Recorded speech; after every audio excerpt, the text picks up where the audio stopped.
Good evening.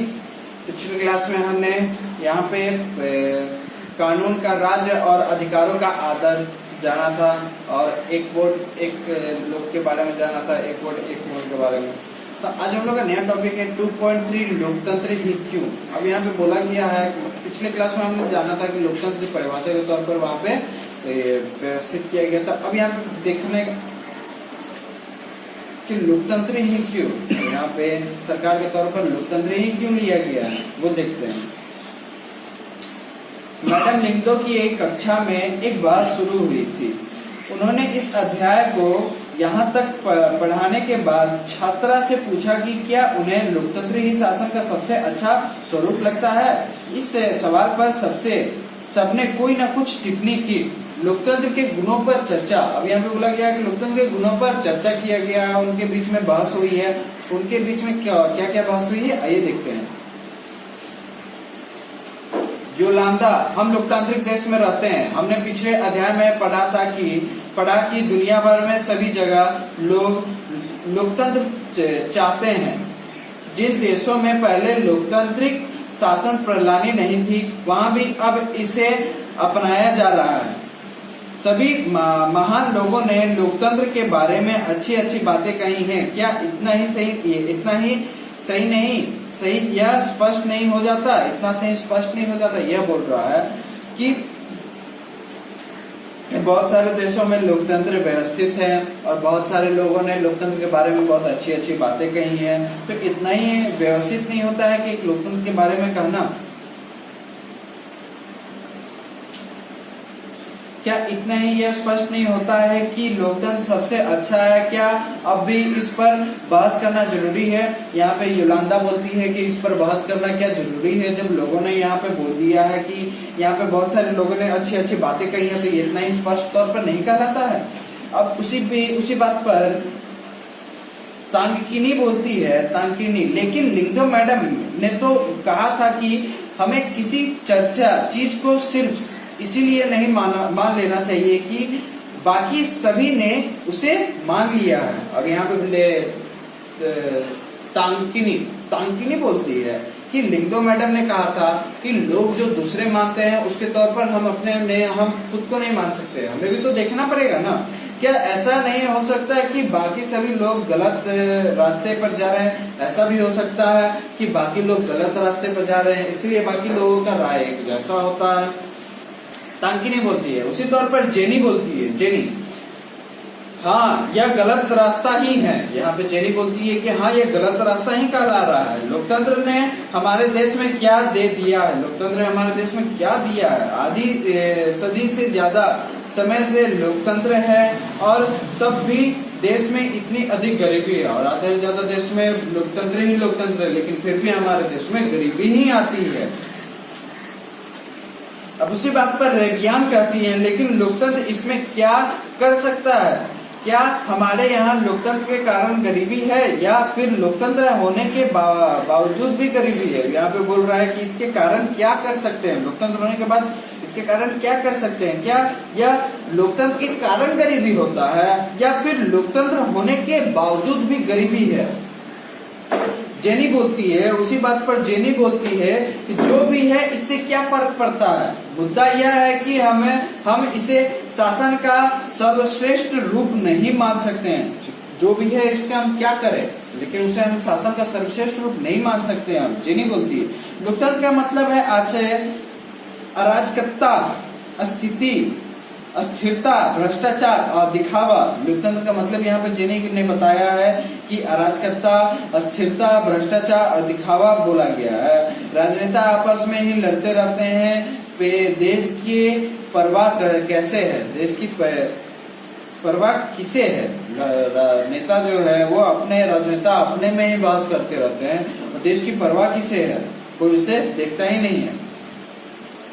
Jenny बोलती है। उसी बात पे पाइमोन बोलती है कि तो फिर इसकी जगह कौन सी प्रणाली होनी चाहिए। मतलब तो इसके जगह लोकतंत्र की जगह कौन सी प्रणाली होनी चाहिए। क्या अंग्रेजी हुकूमत वापस लाई जाए, क्या अंग्रेजी जो हुकूमत जो पहले थी वो फिर से वापस लाई जाए या नहीं। बाहर से किसी राज्य को देश पर शासन के लिए बुलाया जाए, बाहर से किसी देश बोला गया है, या फिर पाइमोन बोलती है। अब उसी बात पर बोलती है रोज, रोज बोलती है पता नहीं, पर मुझे लगता है कि देश को एक मजबूत नेता की जरूरत है। रोज बोलती है ऐसा नेता की जिसे चुनाव की संसद की पहचान न हो, मतलब ऐसा नेता जो कि जिसे चुनाव की संसद की पहचान न हो, मतलब संसद की पहचान न हो, ऐसे कि नेता के पास सारे अधिकार हो, ऐसे ही नेता के पास सारे अधिकार कहलाते हो। देश के हित में जो कुछ जरूरी हो वह सब करने में उसे समझ होना चाहिए, वह सब उसे करने में क्या सक्षम होना चाहिए, मतलब उसमें समर्थन, मतलब वो मजबूत होनी चाहिए। ऐसा नेता खोज रहा है रोज। सिर्फ इसी से देश से गरीबी और भ्रष्टाचार खत्म होगा, सिर्फ इसी से ही देश की गरीबी और भ्रष्टाचार भी खत्म हो सकता है शायद। रोज बोलती है कोई पीछे से चिल्लाया, अब यहाँ पे कोई पीछे से चिल्लाता है, इसी को तानाशाही कहते हैं, इसी को ही क्या कहते हैं, तानाशाही कहते हैं। कोई पीछे से क्लास में चिल्ला दिया था। दोई बोलती है कि अगर वह व्यक्ति सत्ता का उपयोग सिर्फ अपने लिए और अपने परिवार के लिए करने लगे तो क्या होगा। अब यहाँ पे बोलता है, दोई बोलती है कि जो सरकार में जो सत्ता का उपयोग किया जाता है वो सिर्फ अपने परिवार के लिए, अपने लिए सिर्फ करे तो क्या होगा। अगर वह खुद भ्रष्टाचार हो तब, और वो खुद भ्रष्टाचार निकल जाए तब वो तब क्या होगा। रोज बोलती है मैं सिर्फ ईमानदार, संजीदा और मजबूत नेता की बात कर रहे हैं। अब यहाँ पे बोल रही है, रोज बोलती है कि मैंने जो कहा वो सिर्फ ईमानदार नेता के बारे में कहा था। दोई बोलती है उसी बात पर, यह ठीक नहीं है, तुम वास्तविक लोकतंत्र की तुलना आदर्श तानाशाही के साथ कर रही हो। वास्तविक लोकतंत्र की तुलना क्या, आदर्श तानाशाही लोगों के साथ कर रही हो। हमें आदर्श की तुलना आदर के साथ और वास्तविक की तुलना वास्तविक की से करनी चाहिए। हमें जो आदर्श की तुलना है आदर्श लोगों के साथ करनी चाहिए और वास्तविक की तुलना वास्तविक लोगों के साथ करनी चाहिए। जरा तानाशाही के वास्तविक जीवन के बारे में पढ़ो। बोल रहा है कि यहाँ पे जरा तानाशाही के वास्तविक जीवन के बारे में पढ़ने बोला गया है। वे सबसे ज्यादा भ्रष्ट, स्वार्थी और क्रूर होते हैं। होता सिर्फ यह है कि हमें उनके बारे में जानकारी उपलब्ध नहीं हो पाती, और सबसे बड़ी गड़बड़ तो यह है कि आप उन्हें सत्ता से हटा भी नहीं सकते। और यहाँ पे बोल रहा है कि उनके बारे में हम नहीं जानते और उनके बारे में हम जानते नहीं है, और उसके बाद जब सत्ता पर वो आ जाएगा उसके बाद हम उसे सत्ता से हटा भी नहीं सकते। ऐसा दोई बोल रही है। मैडम लिंगदो इस चर्चा को पूरी दिलचस्पी से सुन रही थी। अब उन्होंने हस्तक्षेप किया, तुम सब लोग इतने मगन होकर इस बहस में लगे थे, यह देखकर मुझे खुशी हुई। मुझे नहीं मालूम कौन सी सही है क्या कौन गलत है। ये मुझे नहीं मालूम कि कौन तुम लोग में कौन सही है और कौन गलत कहलाता है। या तो आप लोग समझाइए और या आप लोग ही मुझे समझाइए। पर मुझे लगता है कि आप खुले दिमाग से बात कर रहे थे। पर मुझे लगता है कि आपने जो इतनी खुशी से, इतने जो दिलचस्पी से जो बहस किया वो खुले दिमाग से किया था। अगर किसी ने आपको रोकने की कोशिश की होती या आपको अपनी बात कहने के लिए सजा दी होती तो निश्चित रूप से आपको बहुत बुरा लगता। और लेकिन उसी तौर पर अगर हम देख सकते हैं तो आपको अगर कोई रोकता और उसके आपके बात पर कोई सजा देता तो आपको बहुत बुरा लगता था। क्या आप ऐसे उस देश में कर सकते हैं जहां लोकतंत्र ना हो? यहाँ पे ऐसा आप लोग उस देश में क्या कर सकते हैं कि जहां लोकतंत्र ही नहीं है? क्या यह लोकतंत्र के पक्ष में एक अच्छा तर्क है? और ये जो पक्ष लिया गया है वो लोकतंत्र के तौर पर एक अच्छा पक्ष कहलाता है कि नहीं, वो पूछा गया। हम लोग का नेक्स्ट टॉपिक है लोकतंत्र के खिलाफ तर्क। अब यहाँ पे देखते हैं कि लोकतंत्र के बारे में हमने अच्छाई जानी बुराई जानी, तो उसके तौर पर हम देखते हैं लोकतंत्र के खिलाफ कौन से तर्क पाए जाते हैं। ठीक, आइए देखते हैं। इस चर्चा में लोकतंत्र के खिलाफ के अधिकांश तर्क सामने आ गए हैं जिन्हें हम आमतौर पर सुनते हैं। यह तर्क कुछ इस प्रकार के होते हैं। यह तर्क मतलब लोकतंत्र के खिलाफ तर्क इस प्रकार के हैं। आइए देखते हैं। पहला बोला गया है कि लोकतंत्र में नेता बदलते रहते हैं, इससे अस्थिरता पैदा होती है। लोकतंत्र के जो नेता वो बदलते ही रहते हैं, इससे क्या होती है कि अस्थिरता उसमें पैदा होती रहती है। लोकतंत्र का मतलब सिर्फ राजनीतिक लड़ाई और सत्ता का खेल है। लोकतंत्र का मतलब क्या बोला गया है कि राजनीतिक लड़ाई और सत्ता का खेल बोला गया है। यहाँ नैतिकता की कोई जगह नहीं है, यहाँ नैतिकता की कोई जगह नहीं पाई जाती है। लोकतांत्रिक व्यवस्था में इतने सारे लोग से बहस और चर्चा करने पड़ती है कि हर फैसले में देरी होती है। हर फैसले में क्या होती है कि बहुत सारे लोगों से बहस करनी पड़ती है, और कोई भी बात रखा जाए तो उसमें लोगों को पहले बहुत सारे लोगों से बहस करना पड़ता है, उसके बाद ही कुछ राय को रखा जा सकता है। चुने हुए नेताओं को लोगों के हित का पता ही नहीं होता है। चुने हुए नेताओं को क्या होता है कि लोगों के हित का पता ही नहीं होता है, इसके चलते खराब फैसले होते हैं। इसके चलते क्या होता है कि खराब फैसले निकल आते हैं। सामान्य लोगों को पता नहीं होता कि उनके लिए क्या चीज अच्छी है, क्या चीज बुरी है। उनको सामान्य लोगों को यह नहीं पता चलता कि उनको क्या अच्छी है और क्या बुरी कहलाती है। इसलिए उन्हें किसी चीज का फैसला नहीं करना चाहिए, और इसलिए उन्हें कोई भी चीज का फैसला नहीं करना चाहिए। क्या लोकतंत्र के खिलाफ कुछ और भी बातें हैं जो आपके मन में रह गए हैं और आपसे बोला गया है कि इतने स्पष्ट होने के बाद भी आप लोग आपके मन में कुछ और भी सवाल उठते हैं कि नहीं उठते हैं? इसमें से कुछ कौन सा तर्क मुख्य रूप से लोकतंत्र पर ही लागू होता है? इसमें कौन सा तर्क लोकतंत्र के लिए ही लागू होता है? इसमें से कौन सा तर्क किसी भी तरह की सरकार द्वारा सत्ता का दुरुपयोग करने का मामले में लागू नहीं होगा?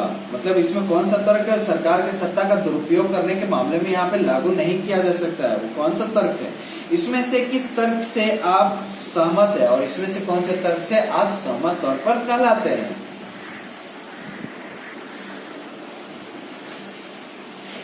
निश्चित रूप से लोकतंत्र सभी समस्याओं को खत्म करने वाली जादू की छड़ी नहीं है। अब यहाँ पे बोला गया है कि निश्चित रूप से जो लोकतंत्र है सारी समस्याओं को समाप्त करने की जादू की छड़ी नहीं कहलाती है। कि जो बहुत सारी जो समस्याएं हैं, जो देश में जो गरीबी है, वो लोकतंत्र आने पे सब चीज समाप्त हो जाएगा, एक ही बार में सब चीज खत्म हो जाएगा। ऐसी कोई जादू की छड़ी नहीं कहलाती है लोकतंत्र। लोकतंत्र में हमारे देश में या दुनिया के अन्य हिस्सों में भी गरीबी नहीं मिटाई है। लोकतंत्र क्या है कि लोकतंत्र बहुत सारे देश में या हमारे देश में या बहुत सारे देश में जहाँ लोकतंत्र है वहां की गरीबी को नहीं हटाया है लोकतंत्र ने।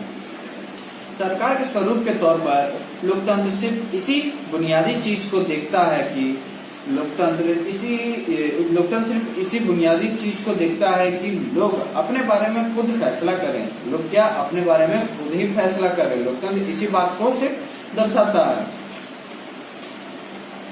इससे इस बात की गारंटी नहीं हो जाती कि उनके सभी फैसले अच्छे ही होंगे। इसके बाद की यहाँ पे यह गारंटी नहीं मिलती है कि उनका जो लिया गया जो फैसला है, जो लोगों द्वारा लिया गया जो फैसला होता है वो अच्छा ही नहीं कहलाता है। वो अच्छा ही हो या ना हो यह स्पष्ट रूप से नहीं है। इन फैसलों में लोगों को भागीदारी बनाने से फैसलों में देरी होती है। इन लोगों को गलतियां भी कर सकते हैं। इससे इस बात की गारंटी नहीं होती है कि इसकी सभी फैसले अच्छे नहीं हो। लोग गलती भी कर सकते हैं, लोग यहाँ पे गलती भी कर सकते हैं। सभी चीज अच्छाइयाँ नहीं होती है। इन फैसलों में लोगों को भागीदारी बनाने से फैसलों में देरी होती है। लोगों की भागीदारी इसमें बनाने से लोगों की फैसलों में देरी भी उत्पन्न होती है। यह भी सही है कि लोकतंत्र में जल्दी नेतृत्व परिवर्तन होता है। यह भी सही है कि लोकतंत्र में जल्दी नेतृत्व भी उत्पन्न होता है। इसी कारण से इस बार बड़े फैसलों और सरकार की कार्यकुशलता पर भी इसका बुरा असर होता है। इस प्रकार क्या हुआ है कि सरकार के बड़े फैसलों और कार्यकुशलता के तौर पर भी देख सकते हैं तो उसमें बहुत बड़ा असर डाल पड़ा है। उसमें इन तर्कों से यह लगता है कि हम लोकतंत्र का जो रूप देखते हैं वह सरकार का आदर्श स्वरूप नहीं हो सकता। जो लोकतंत्र का जो रूप देखते हैं वो सरकार का आदर्श स्वरूप तौर पर हम उसे नहीं कह सकते हैं। पर वास्तविक जीवन में हमारे सामने यह सवाल नहीं होता। यह सवाल हम नहीं उठाते हैं। वहाँ सवाल यह होता है कि क्या हमारे पास सरकार के स्वरूप को जो विकल्प उपलब्ध है उसमें लोकतंत्र किसी भी दूसरे के बेहतर है। लोकतंत्र किसी भी दूसरे से बेहतर है। यहाँ पे वास्तविक जीवन में कौन से सवाल उठते हैं कि उसमें लोकतंत्र किसी भी दूसरे से बेहतर के तौर पर कहलाता है या नहीं, वो ये सवाल वास्तविक जीवन में हम उठाते हैं। ठीक,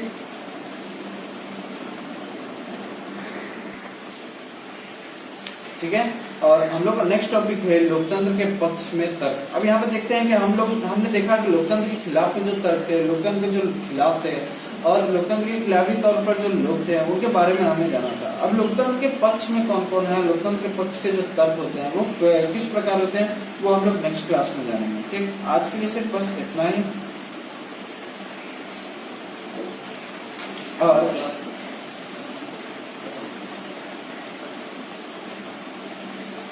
और आप लोग यह बोला जा रहा है कि कोशिश कीजिएगा कि अभी के समय आप लोग को क्या करना है कि ज्यादा से ज्यादा समय आप लोग को घर में व्यतीत करना है, और दूसरा बात कि ज्यादा से ज्यादा आप लोग को बाहर घूमना नहीं है, और तीसरा बात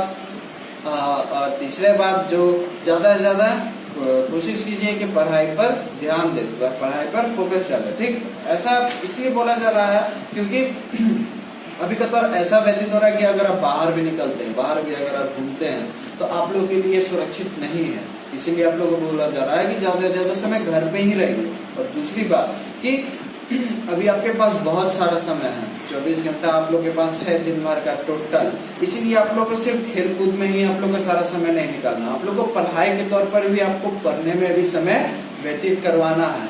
अगर जो नहीं कर पा रहे हैं, जो बोल रहे हैं कि नहीं कर पा रहे हैं, उन लोगों के पास भी अभी भी समय है। आप लोग ज्यादा से ज्यादा कोशिश कीजिए कि पढ़ाई पर ध्यान दें, पढ़ाई पर फोकस, पढ़ाई पर पकड़ बनाए रखें। ठीक, अगर ये पकड़ छूट जाएगा तो आप लोग को पिछले बहुत सारे कार्य को समाप्त करना पड़ेगा इनके पकड़ को बनाए रखने के लिए। ठीक, इसीलिए आप लोग को बोला जा रहा है कि इनके पकड़ को ना छोड़ें, पढ़ाई को कंटिन्यू करते रहें और डेली जो रूटीन है उसको आप लोग फॉलो करते रहें।